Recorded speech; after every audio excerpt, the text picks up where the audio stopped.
Et coucou les audios, c'est Logo, on se retrouve pour une petite vidéo vlog, un petit peu particulière, parce que ça fait un moment que je voulais vous présenter quelque chose, ou plutôt quelqu'un, ou ses créations.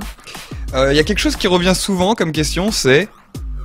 Mais d'où vient... Alors ça revient en question depuis même avant en fait que je fasse des vidéos ou quoi.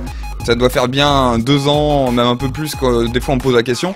D'où vient ce logo? Bon, ce logo est nouveau, mais bref, l'idée est là. D'où vient la bestiole? Et d'où vient également ceci, qui est Claptech, la mascotte de PS. Donc pour ceux qui me connaissent un peu, vous savez que je travaille sur PS, c'est un site, hein. Bon bref, je vous mettrai le lien dans la description, vous irez voir. Un webzine collaboratif dédié à la musique électronique et tout ça. Et du coup, d'où viennent-ils ces deux éléments? Eh ben, tout simplement, ils sont l'œuvre de La Machine Factory. C'est un graphiste, un dessinateur, un illustrateur, bref ce que vous voulez, qui a une patte que je surkiffe, qui est devenu un pote maintenant avec le temps.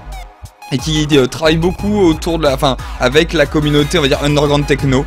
Donc c'est pour ça qu'au final je l'ai rencontré. Bref, et on va faire un petit tour de son portfolio. Alors pour histoire, juste mon logo, c'est qu'à la base c'est une création personnelle de moi. J'avais fait un truc limite avec Paint, un truc bidon, où tout vous pourrez retrouver les anciennes traces, où il était très sommaire quoi. Les pattes c'était vraiment des barres, etc. Bon, c'était ça, et ça faisait 3-4 ans que c'était mon logo. Non peut-être pas 4 quand même, mais 3 ans que c'était mon logo. Et il y a quelques mois, La Machine Factory m'a fait une surprise, fait tiens cadeau, si ça te plaît c'est cadeau. Et il m'envoie ça, c'était la version remasterisée de ma bestiole, parce que je l'appelle la bestiole, hein. Donc c'était la version remasterisée de ma bestiole, et franchement ça déchire à mort je trouve. Bref, il a fait un travail de fou quoi, on retrouve sa patte, et puis en plus il a carrément respecté ce que j'avais fait à la base, donc ça m'a rendu fou quoi. Voilà, bref. Pour ce qui est de Claptech, alors Claptech, je lui avais donné carte blanche en fait, je lui avais demandé s'il pouvait nous faire une mascotte pour le site. Et il m'avait dit d'accord, je vais voir ce que je peux faire. Et en fait le pire dans tout ça c'est que je lui ai donné carte blanche. Mais c'est que en fait ça faisait presque un an que j'y pensais avant de sauter le pas. Et je m'étais dit ce serait cool d'avoir une espèce de robot caisson, de robot, un truc en lien entre la robotique et le son en fait. Et le mec il me pompe ça quoi. C'est quand même assez fou non? Et bref, donc j'étais encore une fois super ravi quoi. Et alors pour ceux qui n'ont pas remarqué, il y a une petite référence parce qu'il s'est inspiré du jeu... comment il s'appelle déjà? Attendez. Borderlands, voilà c'est ça. Le personnage principal, le héros, est un petit robot qui s'appelle Claptrap.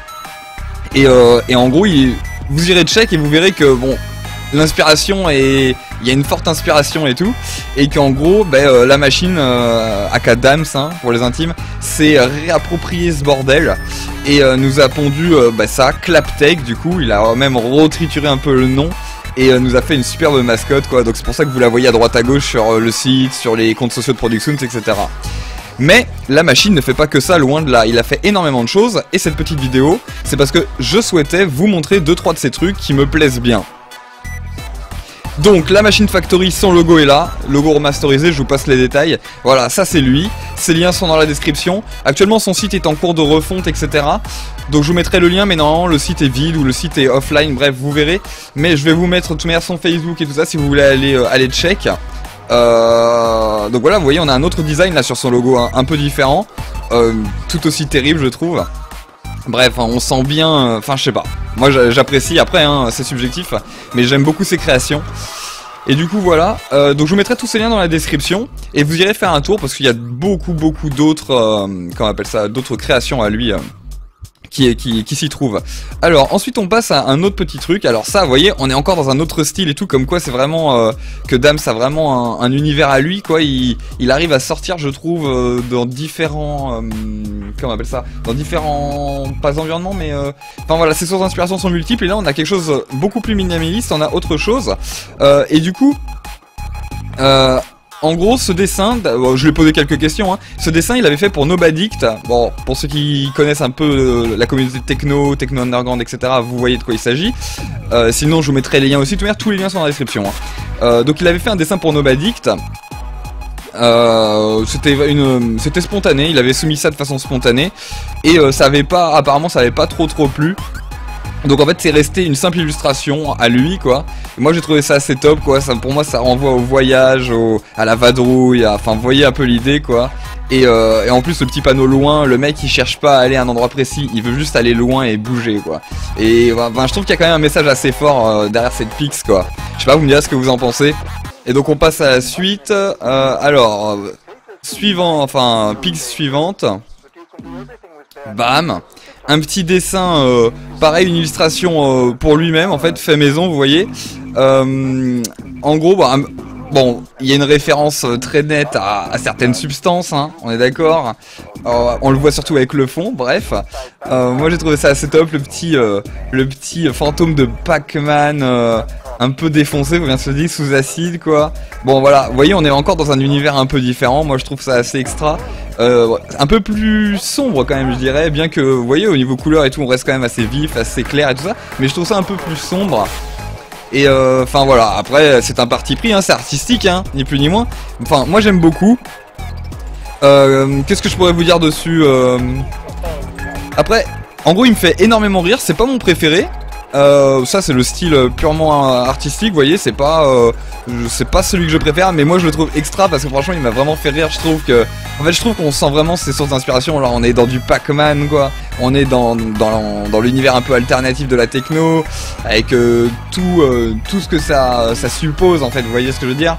Et du coup moi j'ai trouvé ça assez énorme.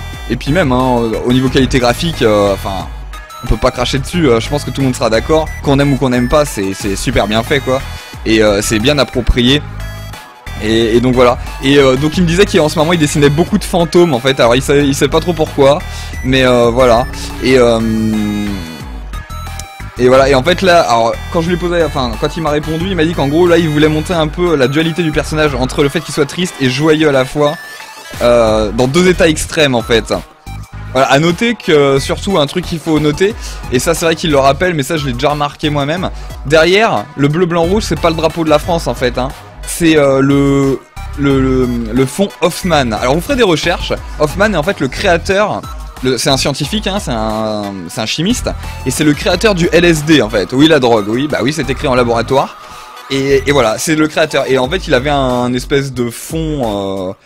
Enfin, en gros, il y a un fond qui a été créé Hoffman, en fait, si vous voulez, pour symboliser un peu la substance. C'est pas Hoffman qui a créé, mais ça a été créé pour ça. Où on voit un cycliste, un vélo, avec ce dessin derrière. Et ce n'est pas le drapeau de la France. Voilà, c'était l'instant culture G. Ça a une autre connotation, quoi. Allez hop, on passe à la suite. Donc, qu'est-ce qu'on a après ? Alors là, on a un petit visu un peu plus complexe, comme on voit. Là, c'est vraiment une impression.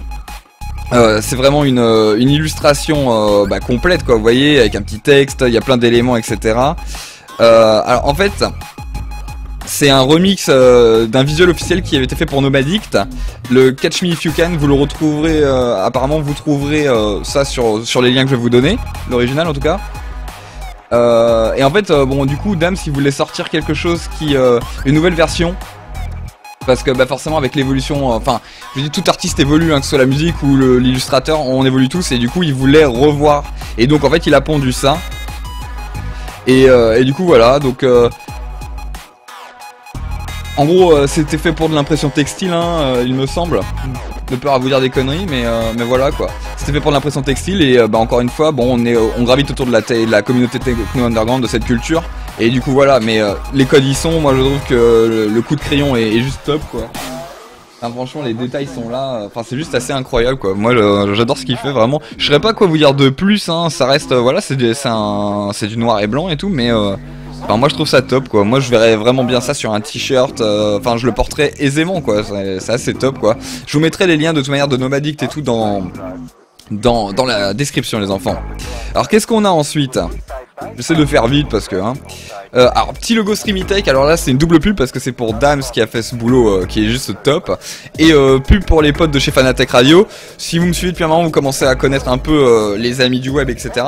Fanatec Radio, un site qui organise beaucoup de streaming, et là je pense qu'on a tout à fait le truc typique, le mec sur son PC dans le canapé qui est en train de faire la chouille tout seul chez lui devant le streaming, du gros mix, du gros live en direct. Donc voilà, et il y avait eu deux visuels de mémoire, il y avait eu lui, donc là c'est l'auditeur, et il y avait eu la variante, l'artiste qui joue en streaming. Et les deux sont top. Et donc voilà quoi, donc je trouve là on est juste parfait, je trouve que ça représente tout à fait bien. Bref, moi j'adore. Et donc voilà, donc Fanatec Radio, je mettrai aussi les liens dans la description. A noter que maintenant ils sont sur Twitch également. Ils ont fait, plutôt on fait comme eux. Productions sont en train de migrer de livestream à Twitch comme plateforme et eux ils ont déjà fait ça. Donc je vous mettrai tous les liens dans la description. Si vous voulez du bon son en direct sur Twitch, n'hésitez pas à y aller les enfants. Hein, c'est gratuit et il y a du gros son. Ensuite on passe à quoi? Ah bah voilà, le petit logo Fanatec Radio, aussi fait par Dams, mais il y a un long moment. Donc vous voyez, je pense que vous remarquez que sa patte a quand même légèrement évolué. Et mais voilà, vous voyez, donc on est toujours dans ce qu'il fait. Et logo Fanatec Radio, donc petite pub pour les potes. Et voilà, et on continue tranquillement. Et là on arrive sur autre chose que Dams se fait.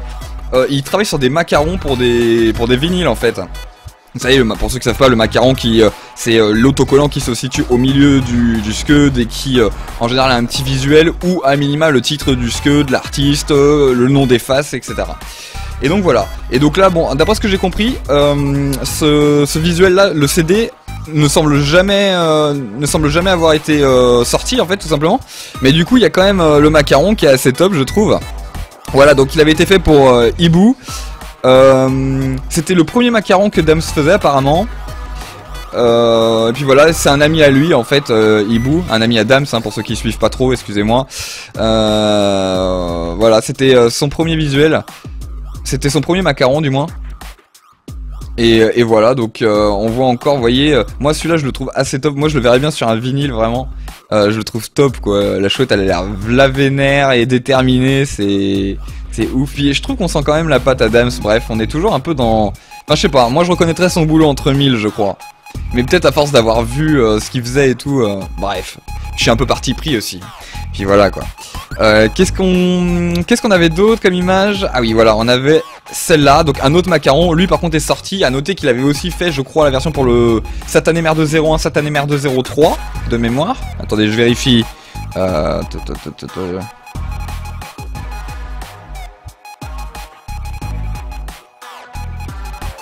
Écoutez, j'ai un doute, donc je ne vous confirmerai pas ça.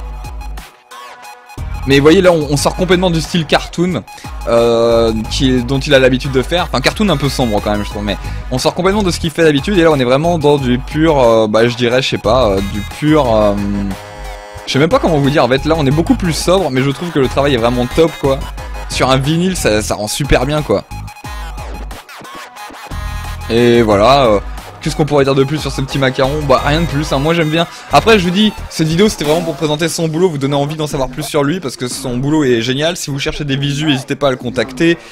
Il bosse vite, il bosse la vitesse à laquelle il faut, il bosse bien, il est fiable, donc voilà, c'est vraiment, c'est un pro quoi, hein, tout simplement, et en plus il a une patte tout à fait à lui qui est juste géniale. Bref, pour Satané Merde 2, je vous mettrai les liens du label et tout ça dans la description également. Voilà, j'espère que ça vous a plu, on a fait un petit peu le tour de son univers. Nous on se retrouve bientôt pour de nouvelles aventures. Si vous avez des questions sur Dams, la machine, n'hésitez pas en commentaire, je lui dirai de passer, qu'il vous réponde directement, ce sera plus sympa. Et puis si vous avez aimé la vidéo, n'hésitez pas, un petit like, abonnez-vous à la chaîne, ça fait toujours plaisir. Et voilà, je vous dis à très vite pour de nouvelles aventures. Bisous bisous les osios, à très vite, à très vite.